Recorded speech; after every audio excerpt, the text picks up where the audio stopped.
Ng hapon mga lakay, ang ituturo ko naman sa inyo ngayon ay ang 6 na diskarte ng tamang pag-aalaga ng ating patola. Pero bago po yun, mag-umpisa po tayo makalipas lamang ng ilang sandali.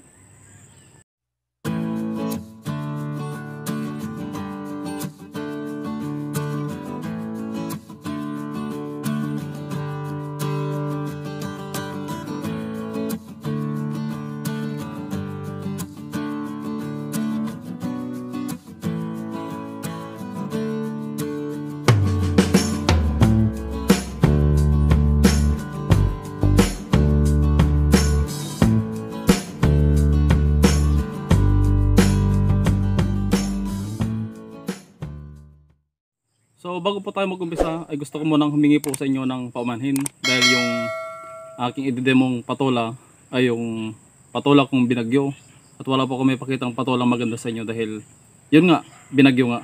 Pero ganun pa man, hindi na mahalaga kung maganda o pangit yung ididemo kong patola sa inyo ngayon. Ang importante yung tips na ituturo ko sa inyo ngayon. So umpisa na po natin. Una, yung pag-aabono. So sa pag-abono ay meron po tayong iba't ibang uri ng abono. May urea, may complete, may potash. Yan. At sa paraan po ng pag-abono ay iba-iba rin po yung ating ways o strategy na ginagamit. Merong dilig, merong pondo, merong sabog. Pangalawa, pag-spray. Sa pag-spray po ay meron po tayong ginagamit na foliar. So yung foliar yun po yung pumupuno sa kakulangan ng ating abono. At sunod, fungicide.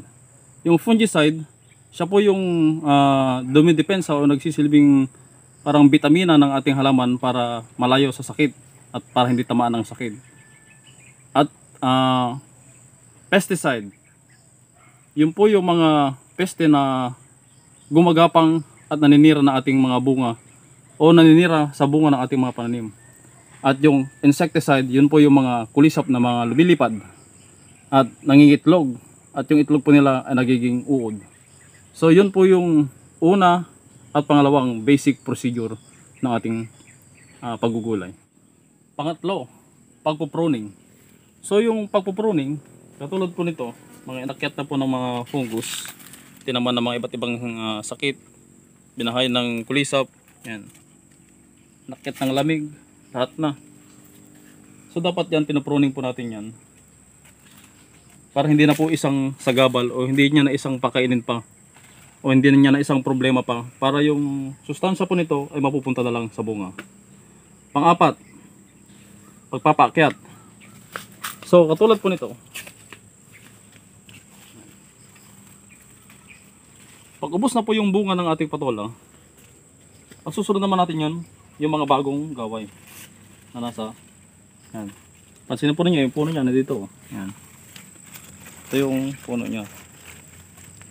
So yung mga bagong gaway, may mga bunga po yan. Sa 2, 3, 4, hanggang doon, sunod-sunod yan. So bawat dahon may bunga. So kailangan masipag po kayong magpaakyat ng gaway. Yan. Pag pinakyat nyo yan, kailangan alagaan din po natin yan ng spray. Tapos yung pagkain niya tuloy-tuloy. Panglima, yung reject. So ano po yung reject? Yan. Tulad po nito. Yan. Kung titingnan po ninyo yung shape niya, hindi na yan kabenta-benta dun sa market. Kung kayo bibili, pibili ba kayo ng ganito kaganda? Kung kayo, bibili nyo ba to? Yan. Walang laman dito, magulang na. Oh. Tapos yan, oh. Bulok. Yan.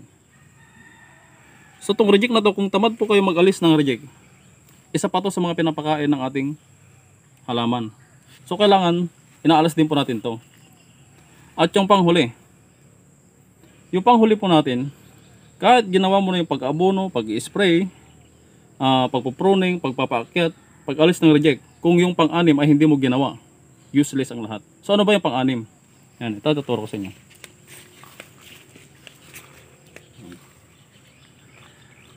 Pagbababa ng bunga. So may mga bunga dito sa baba at may mga bunga sa itaas. Yan. Katulad po nito. Katulad po nito. Itong bungang ito, kung yan nakabitin sa itaas, baluktot na po yan. Ito pa nga lang nasa baba, baluktot na. Oh. Dapat yan, inaalis po natin yan. Binababa natin na ganyan. Yan. O, baluktot na siya. Wala na. Hindi natutuwid. Yan. Dapat nung maaga pa lang, nakaganyan, nung buko pa lang siya, kailangan binababa na po natin yan na ganyan. Para tutuwid po siya. Para ganito po yung kinalabasan. Yan. Para tuwid na tuwid. Yan. Kasi kahit gawin natin yung 5 step na yan, pero pag hindi natin ginawa yung pang 6 step, useless din po yung lahat. So ganun lamang po kasimple. So bago po ako magtapos, gusto kong humingi ulit ng pamanhin sa inyo. Pagpasensya nyo na po yung dinemo kong mga patola dahil binagyo. Pero kung hindi po to binagyo at hindi po to nasira ng bagyo, ay maganda po ito. At yung 6 step na yung procedure na tinuro ko sa inyo, pag sinunod nyo po, makikita nyo dito sa ibabaw, talagang mapupuno po yan ng mga bunga. Dahil nung mga nakaraan, nung hindi pa po ako gumagawa ng videos, yung mga patola ko noon ay talagang hitik sa bunga. So sa mga viewers po natin dyan, maraming salamat sa inyong pagtutok, sa inyong panonood, sa inyong pagsubaybay. Sa mga bago pa lang po sa channel na to at ngayon lang napapindot o napaklik sa discarding magbubukid at hindi pa po kayo nakaka-subscribe, please po mag-subscribe po kayo.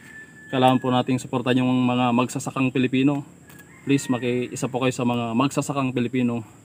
At mula po dito sa Pangasinan, ako sila kayo na magugulay. Hanggang sa susunod nating pagkikita. Paalam!